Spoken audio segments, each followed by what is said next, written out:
Voici Actu Rémi, l'essentiel de l'actualité nationale et internationale. Aujourd'hui, dimanche 26 avril, l'actualité est marquée par une poussée de violence au Mali et par la poursuite des frappes au Liban.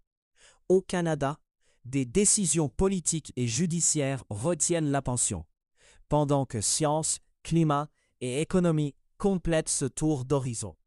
Géopolitique. Des tirs et des explosions ont secoué Bamako, la capitale du Mali. Des attaques coordonnées ont aussi visé plusieurs autres villes clés du pays le même jour. Le groupe djihadiste JNIM, affilié à Al-Qaïda, a revendiqué une partie des opérations. Les frappes ont notamment ciblé l'aéroport international de Bamako. Des combats ont aussi été signalés près d'une base militaire située non loin de l'aéroport. Des témoins ont rapporté des affrontements dans le centre et le nord du Mali. Des informations ont également fait état d'une coordination avec des rebelles touaregs séparatistes. L'armée malienne a confirmé des attaques dans différents lieux du territoire. L'ampleur et la simultanéité de ces actions en font l'une des opérations les plus complexes de ces dernières années au Mali. Au Liban, le bilan humain des attaques israéliennes continue d'augmenter depuis le 2 mars. Le ministère libanais de la Santé fait état de 2496 morts et d'au moins 7725 blessés. Des frappes dans le sud du Liban ont encore tué 4 personnes samedi. Ces morts surviennent malgré un cessez-le-feu qui a été prolongé de 3 semaines jeudi. Dans ce contexte, Benyamin Netanyahou a ordonné à l'armée israélienne d'attaquer le Hezbollah vigoureusement. La situation maintient une pression élevée sur les zones frontalières du sud libanais, où les frappes se poursuivent. Canada. Le gouvernement du Manitoba veut interdire l'accès des jeunes aux réseaux sociaux et aux robots conversationnels d'intelligence artificielle. Le premier ministre Wab Kinew a annoncé samedi une loi proposée pour protéger les jeunes d'effets jugés nocifs. Le Manitoba présente cette initiative comme une première au Canada. Le projet vise explicitement les plateformes de médias sociaux et les chatbots d'IA. Le gouvernement parle d'une approche législative plutôt que de simples recommandations aux familles. L'annonce place la province au centre d'un débat national sur l'encadrement numérique des mineurs. Au Nunavut, la communauté d'Arviat a été choisie pour accueillir le campus principal de la première université dirigée par des Inuits au Canada. Arviat compte environ 3200 habitants et se situe sur la côte ouest de la baie Hudson. L'organisme Inuit Tapirit Kanatami a retenu Arviat pour ce projet universitaire. La communauté est décrite comme un leader en éducation dans le Nord. La sélection met aussi en avant un lien fort avec l'Inuktitut, la langue inuit. Le choix du site est accueilli localement comme une étape structurante pour l'enseignement postsecondaire inuit. En Saskatchewan, une nouvelle prise de position relance la question de la représentation à la Cour suprême du Canada. Un siège doit être comblé par une personne provenant de l'Ouest canadien. La Saskatchewan n'a plus eu de juge en poste à la Cour suprême depuis la retraite d'Emmett Hall en 1973. Un ancien ministre provincial de la Justice et le ministre actuel affirment qu'il est temps de corriger la situation. Le débat porte sur l'équilibre régional au sein de la plus haute cour du pays. Cette vacance rouvre une discussion politique sur les critères de sélection et la place des provinces de l'Ouest. En Nouvelle-Écosse, un juge a invalidé l'interdiction provinciale qui interdisait d'aller dans les bois durant la saison des feux. L'ordonnance avait été imposée l'été dernier au plus fort des incendies de forêt. La province avait transformé une demande de prudence en une interdiction complète d'accès. La sanction prévue pouvait atteindre 25 000 $ canadiens pour une personne surprise à marcher sous le couvert forestier. Le tribunal a donné raison à un randonneur canadien qui avait délibérément contesté la mesure. La décision souligne un problème de définition, la règle ayant défié des définitions de bon sens de ce que sont les bois. Science. Les États-Unis et la Chine accélèrent leurs préparatifs pour un retour habité sur la Lune. Une mission américaine a récemment envoyé 4 astronautes faire le tour de la Lune. La prochaine étape pour Washington reste l'alunissage avec équipage près de 6 décennies après le premier pas humain. Pékin, de son côté, intensifie aussi ses plans et pourrait devancer les États-Unis pour un atterrissage habité. Les deux pays veulent établir des bases lunaires habitées. Ces projets visent aussi la recherche de ressources rares et des tests technologiques en espace lointain. L'objectif affiché inclut le développement de capacités utiles à de futures missions habitées vers Mars.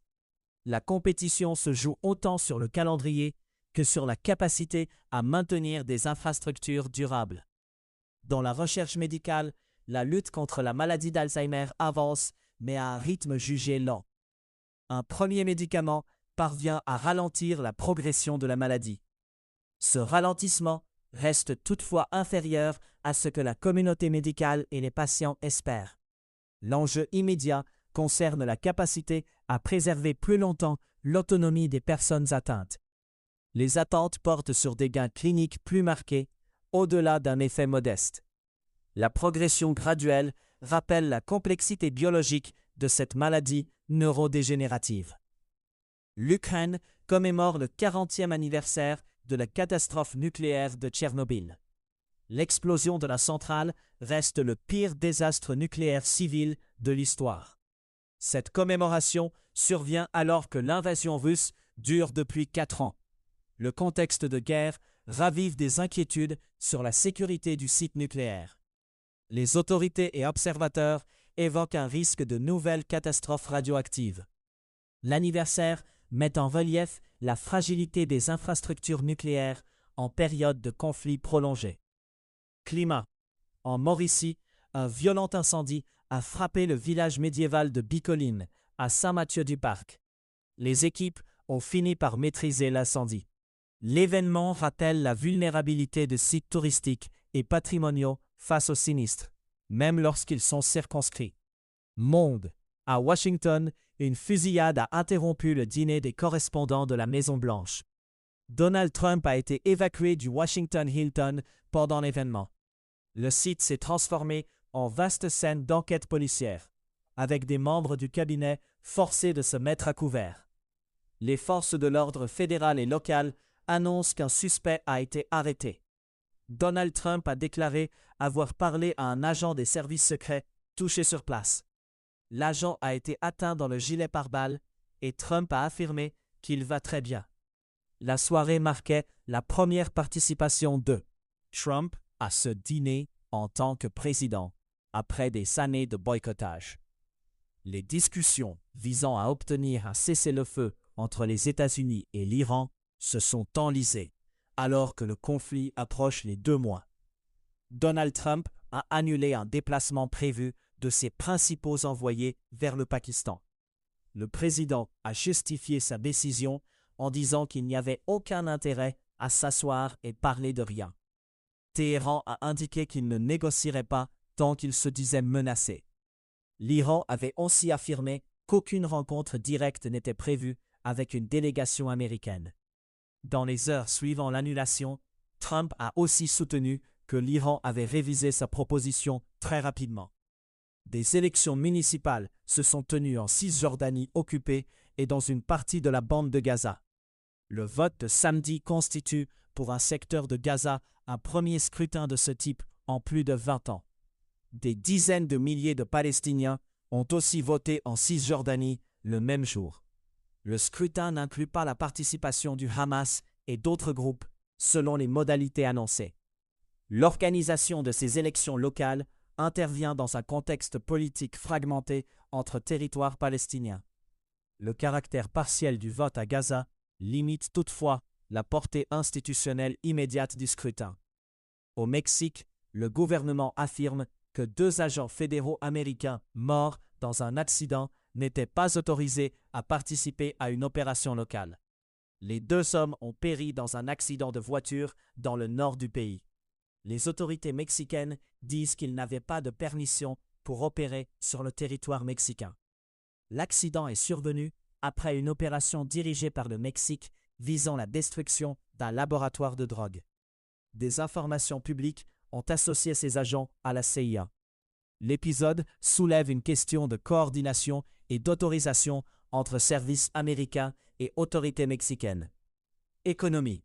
Sur les marchés des matières premières et des devises, l'or s'établit à 4 711 $ américains, en baisse de 0% sur 24 heures. L'argent se négocie à 76 $ américains, en baisse de 0% sur la même période. Le Bitcoin évolue à 78 016, en hausse. Le dollar canadien s'échange à 0,731 $ américains. Aux États-Unis, le régulateur des communications accélère un virage favorable aux grands diffuseurs conservateurs. La Commission fédérale des communications, la FCC, a approuvé une fusion de 6,2 milliards de dollars entre Nexstar et Tegna. Cette décision renforce le poids des propriétaires de stations locales sur le marché télévisuel. Le président de la FCC, Brendan Carr, pousse une stratégie qui vise à accroître l'influence des diffuseurs locaux. Cette évolution pourrait leur donner davantage de moyens face aux décisions de programmation des grands réseaux. Le contexte politique est celui d'un second mandat de Donald Trump, avec une pression accrue sur les réseaux perçus comme critiques. Au Canada, Erin O'Toole affirme que Mark Carney apparaît plus sérieux que Justin Trudeau dans le dossier commercial avec les États-Unis. L'ancien chef conservateur doit siéger au nouveau comité consultatif sur les relations Canada-États-Unis. Le comité vise à soutenir les échanges et la stratégie canadienne sur l'accord Canada-États-Unis-Mexique, l'ACUM. La déclaration d'O'Toole place Mark Carney au centre de discussions politiques sur l'approche canadienne. Le dossier touche un accord structurant pour les chaînes d'approvisionnement et l'accès au marché américain. La mise en place de ce comité marque une volonté de formaliser des conseils autour de la relation bilatérale. Au Québec, l'inflation dans l'industrie de la construction relance la question de l'innovation et de la capacité à livrer de grands chantiers. L'innovateur en chef du Québec, Luc Sirois, illustre l'ampleur des besoins avec des comparaisons très concrètes. Il évoque l'équivalent de 123 stades olympiques à construire. Il compare aussi l'effort à 8 Bay James ou à 50 projets Manicotard. Son message pointe une contrainte de capacité. Dans un contexte de hausse des coûts, l'appel vise des méthodes nouvelles pour construire davantage, malgré la pression inflationniste sur les matériaux et la main-d'œuvre. À savoir aujourd'hui, le 26 avril 1937, la ville de Guernica, en Espagne, a été bombardée pendant la guerre civile espagnole. Le 26 avril 1986, une explosion a ravagé le réacteur numéro 4 de la centrale nucléaire de Tchernobyl, en Ukraine, alors en Union soviétique. C'était Actu Rémi. Plus d'actualités sur acturemi.news.